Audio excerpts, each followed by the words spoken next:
Assalamu alaikum wa rahmatullahi wa barakatuh. A very good morning to all of you. Hoping you're all doing great. My names are Aisha Isaac Muhammad. I'm a diploma in IT graduate from Garissa University, and as well as I'm a student. I'm currently pursuing diploma in technical trainer education computer studies at the Kenya School of TVET, Nairobi. Welcome back to my space, all of you. In today's video, I'd like to talk about leadership styles.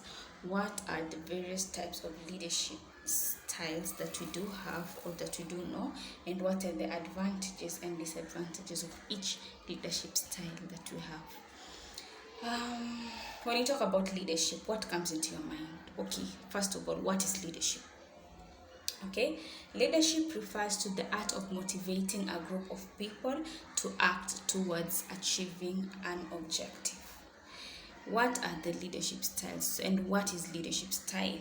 Leadership style refers to a leader's approach to providing direction, implementing plans, and motivating people. There are various styles of leadership. Namely, we have the democratic leadership, we have autocratic leadership, we have transformational leadership, we have transactional leadership, bureaucratic leadership, and lastly, we have laissez-faire leadership. Okay, so now let's get to know what are these types of leaderships and get to also know the advantages and disadvantages of each leadership. Let's go straight to the point. We start with the first one, democratic leadership. Democratic leadership is also known as participative leadership. It is a style of leadership in which decision making is shared among group members. In this type of leadership, the leader involves the people around him, involves the subordinate workers in the organization. They do sit down to have a meeting, or if at all there's an issue, he gets to hear other people's opinions, whereby the changes can be made easier. Like if at all you have points and the points are taken down and you're all agreeing to them, it's a good type of leadership according to me. So let's look at the advantages of democratic leadership. Number one, participation of employees. Yeah, when workers are included in decision making, they feel appreciated. Of course, there's no way we can have an organization and you being as a leader, you're like, I'm the leader, I'm the one to say.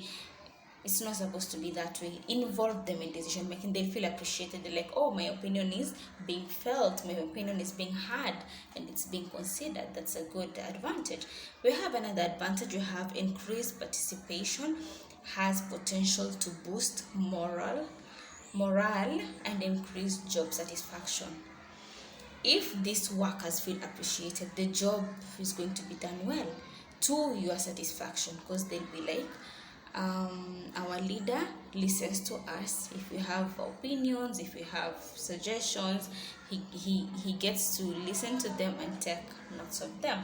Okay, again, we also, in everything we do have advantage and a disadvantage to it. So let's just look at the disadvantages to democratic leadership. One disadvantage, it is time consuming.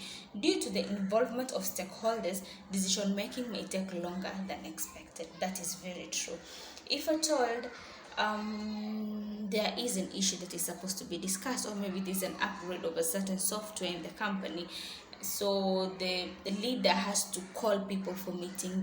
By the time everyone gets to settle down, they start talking, everyone is given time to talk, that will take time. Maybe if it's something that was supposed to be decided by maybe a group of 3 to 4 people, it will be much faster.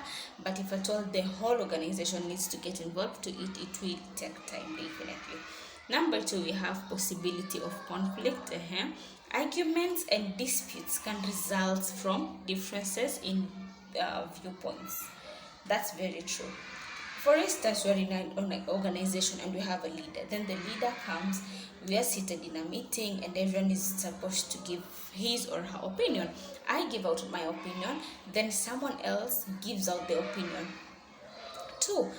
then I'd kind of feel like that opinion is not worth whatever you're discussing, and my opinion should be taken and put into consideration. It's not supposed to be that way. And at times, this feelings of my opinion is much stronger, yours is less stronger, it brings some sort of conflict, and be like, why are you here, why did you call us then? If at all you do listen to this person's opinion, you don't consider ours. At times it's hectic for leaders. Okay, number 2, we have autocratic leadership. What is autocratic leadership? An authoritarian leadership style is described as being leaders behavior that asserts absolute authority and control over subordinates and demand unquestionable obedience from subordinates. Wow. This is a type of a leader who doesn't need anyone's opinion. Whatever he or she will say, that is it. Okay? If it's beneficious, if it's not beneficious, he or she doesn't care. I am the leader, I'll do what I'll say what you do. I say as you do. Yeah, that's sort of a statement. We have the advantage of it. It is quick decision making. Decisions are made swiftly as the leader has full control. Okay, you're like, excuse me, sir, we have this and this. Okay, let me just put down to it. Yeah, you can do it. Quick, it's quick. He or she will be like, I don't need to consult nobody. Yes, it is a good thing. You think so? Then good. Let's just go with it. We have a clear direction. Employees know exactly what is expected of them.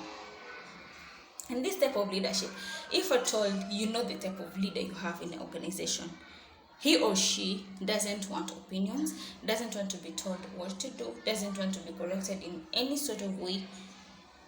You know your job in that work.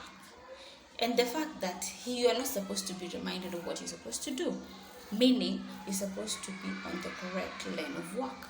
Whatever you do, it's what you're supposed to do. No errors, no mistakes at any point. Okay, we have the disadvantages of autocratic leadership too. Lack of employee morale. Employees may feel demotivated due to limited autonomy. That is very true.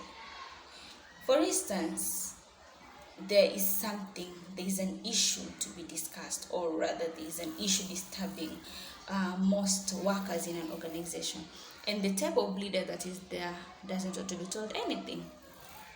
So they'll be like, why am I even working for this person? Why am I even in this organization? Because I'm having a certain issue, or we are having a certain issue that is affecting the organization, but our leader can't see it.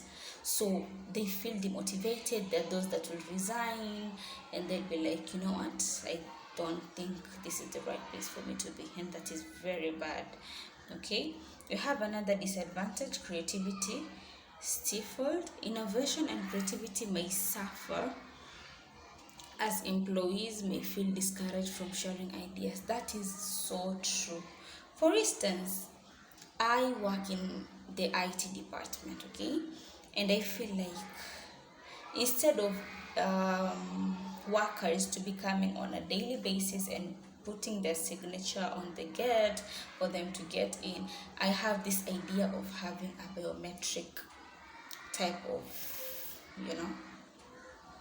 is it attendance or something, whereby an employee comes in, just put the thumb and the name and everything will detect to the system that this person got in at this time and left at this time. But now I have that idea. Who am I supposed to share it with? Our leader, right? The same leader doesn't want to be told anything. He is authoritative.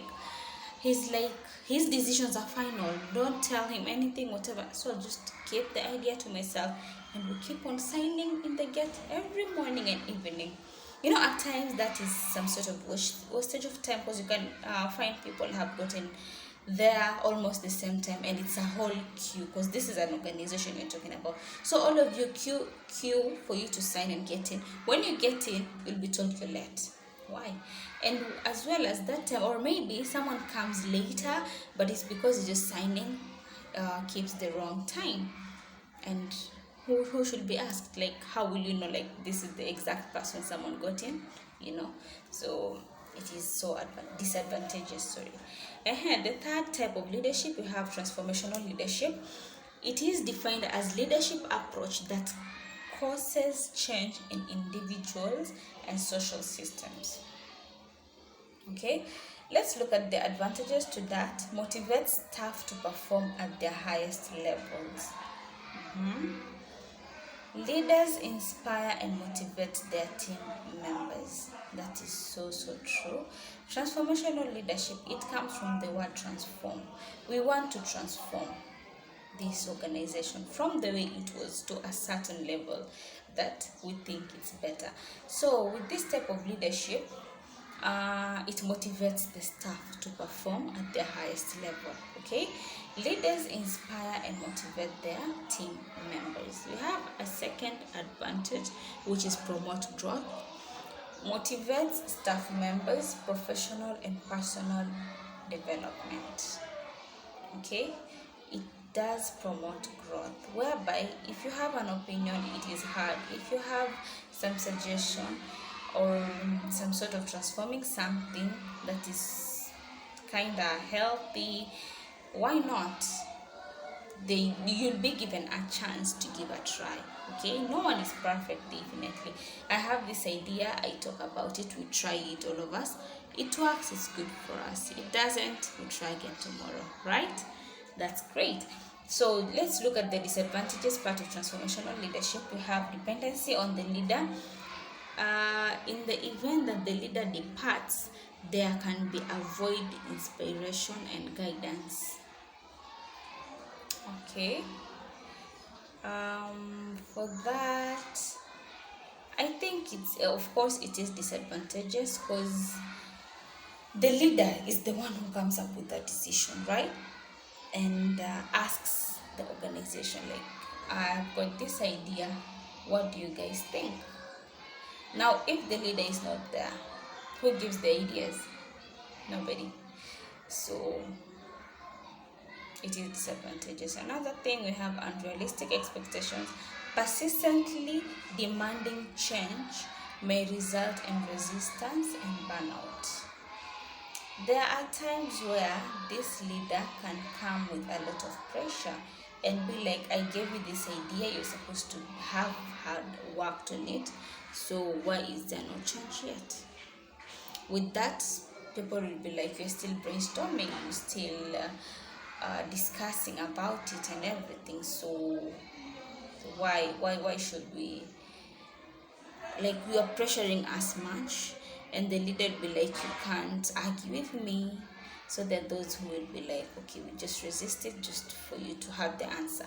Okay, let's move on. We have the transactional leadership. Is a type of leadership style that focuses on the exchange of skills, knowledge, resources, or efforts between leaders and their subordinates.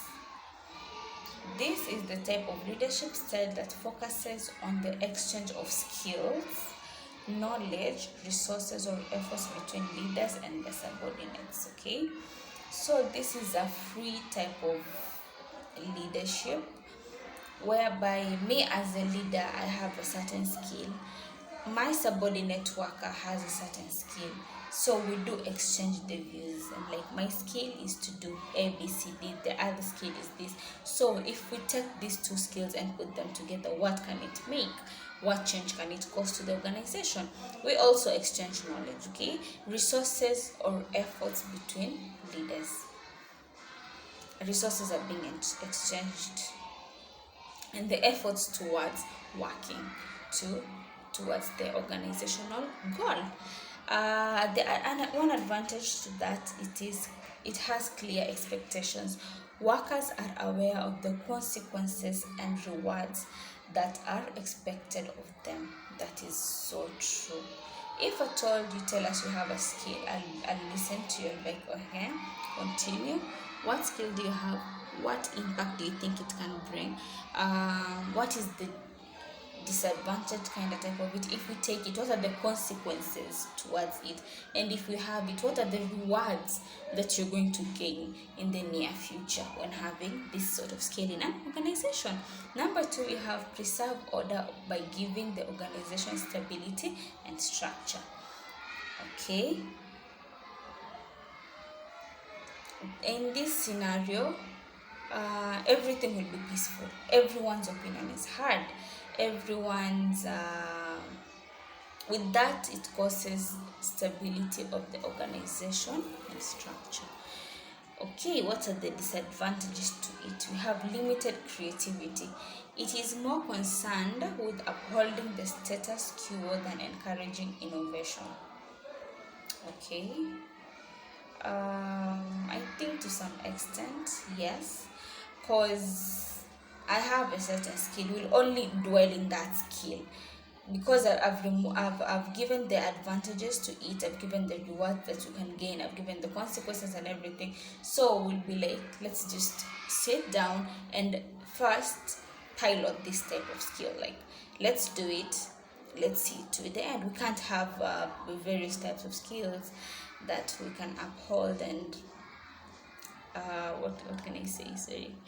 Yeah, so it has limited creativity. Number two, it depends on rewards, may cause workers to lose their intrinsic motivation. Okay, because yeah, I've given out a skill, we discussed about it, we are piloting it. So if it brings the reward, that is when we will gain the reward. If it doesn't bring, we'll just be like, okay, let's wait. It doesn't, it won't motivate us in that much. Okay, let's continue. We have number 5. You have the bureaucratic leadership. It involves following established rules, procedures, and regulation. Decision making in bureaucracy is based on such rules and procedures. Okay,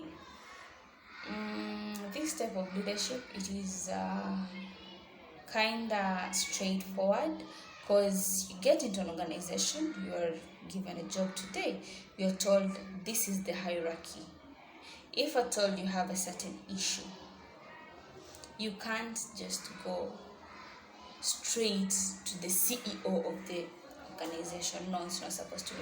There's a certain hierarchy that you're supposed to follow. You have a HOD, you have a dean, you have, the way that will also depend to the hierarchy of the organization. Okay, so the advantages to it, and then there are rules and procedures to follow.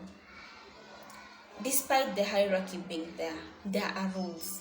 Whatever you're going through, whatever issue you're facing, according to the rules and procedures, do you think it's necessary? There are those that you can just rub them off. There are those that maybe you can just talk to one person or consult a colleague, following the procedures. But so in this case, when you get to break the rules and regulations, you are at fault. No one is to be blamed, because since day one you are told that these are the rules and regulations and the procedures to follow in case you face anything, isn't it? So let's go straight to the advantages of bureaucratic leadership. We have a clear structure. Bureaucratic leadership provides a clear hierarchy and structure within an organization, which can help in clearly defining roles and responsibilities. Yes, you get into an organization and it has the hierarchical structure, as I've told you, and again, the roles and responsibility of every worker in that organization. It is clear. My work is to do A, B, C, D, period. I'm not supposed to be caught doing something else that is irrelevant to whatever profession that brought me to that organization. We have number 2 advantage. We have the standardized processes. This style encourages the tasks this style ensures that tasks and procedures are standardized, leading to consistency and predictability in operations. Okay, this style ensures that tasks and procedures are standardized, leading to consistency and predictability in operations. The operations are supposed to be legal, they're supposed to follow the law. With that, it brings consistency and predictability, whereby people in the organization can predict whatever thing we're doing. Is it going to be beneficial? They can predict, like, this is the straight line, this is not the straight line. So if at all they're seeing you are going to the wrong side, they will call you and tell you, you know what, whatever you're doing is kinda not correct, just in a polite way, and you get to change the working ethics and everything. Number 3, we have efficient decision making. Decision making is typically centralized, which can lead to quicker and more efficient decisions as they are made by individuals in authority positions. Okay, yeah. What are the disadvantages to it? Lack of flexibility. Because of its strict structure and adherence to established procedures, bureaucratic leadership can be slow to adjust to changes or new situations. That is very true. Number 2 disadvantage, you have limitations on creativity, and organizations' creativity and innovation may be stunted by the emphasis on adhering to policies and guidelines. Number 3, you have resistance to change. Because the emphasis is on upholding the status quo and adhering to established protocols, employees may grow resistance to change or novel ideas. We have number 6 type of leadership, that is the dictatorship. Okay, it is a form of government characterized by the absolute rule. It is a form of government characterized by absolute rule of one person or a very small group of people who hold all political power. We have people in the organizations that do have ranks. Okay, if at all in an organization you have the CEO, we have the HOD, that's head of department, we have the the various levels of ranks, whereby there are those who are leading each department. So those and the leader himself or herself are the only people who have say in that organization. That is so unfortunate. So let's look at the advantages type of this type of leadership. Number 1, quick decision making. Because of their less decision making is quicker. Let's look at the explanation underneath. In a dictatorship, decisions can be made swiftly since power is concentrated in the hands of one individual or a small group, avoiding the delays associated with consensus building processes. Okay. Number 2, we have clear chain of command. The hierarchical structure in a dictatorship ensures a clear chain of command, which can help in efficient implementation of decisions. Right? Number 3, we have stability and order. Dictatorship can provide stability and order in situations of crisis or political turmoil, or decisive leadership can swiftly address challenges.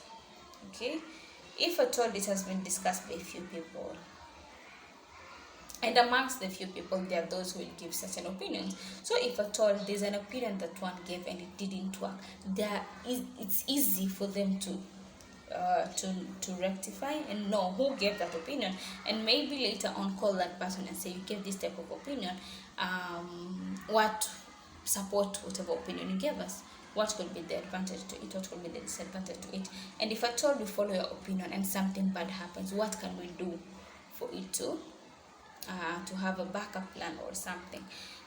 Let's look at the disadvantages. We have absence of freedom and rights. Human rights are violated, and civil liberties, free speech, and political oppositions are frequently suppressed under dictatorships. Okay, people in this type of organization that has dictatorship leadership, they have absence of freedom and rights, whereby no one has say, and if at all you say something against whatever has been said, you'll face the wrath to it. Number 2, we have limited accountability. Autocrats may misuse their authority in the absence of checks and balances, which could result in corruption, favorism, and nepotism. Just because one of the highest ranks in the organization that has dictatorship, I can choose to be tribalistic. I can choose to be nepotic, I can choose to favor, like knowing that nobody has a say. Whatever I'll do, no one will tell me what, like it's right or wrong. So I'd be like, you know what, if at all I'll be also I'll be corrupt in some way or another. Maybe there's a vacancy in the organization. I'd be like, you know what, for you to get this job, okay, give me some amount of money and the job is yours. Okay, I choose people from my clan. Like, you know what, I am now to place people in this organization, or I have the authority to replace anyone. So I'd be like, you know what, whatever qualifications you have, even if it's not related to the position that is being advertised, you have it. Like, you can come and I give you the job. That's so bad about it. Number 3, we have resistance and revolt. When people living under a dictatorship grow weary of their limited freedom, they may rebel or resist the government, which can spark unrest and instability.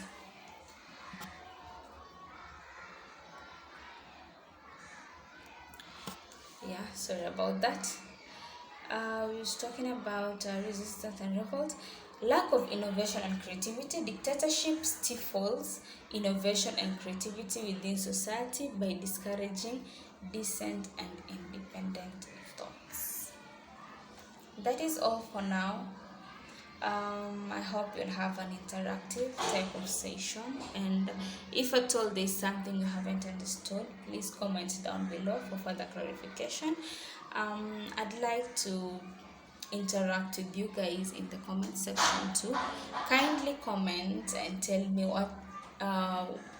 which type of country do you come from, and what is the type of leadership, and also the advantage and disadvantage to the leadership that your country is upholding. Thank you so much. Have a lovely time. We'll meet in the next session. Bye bye.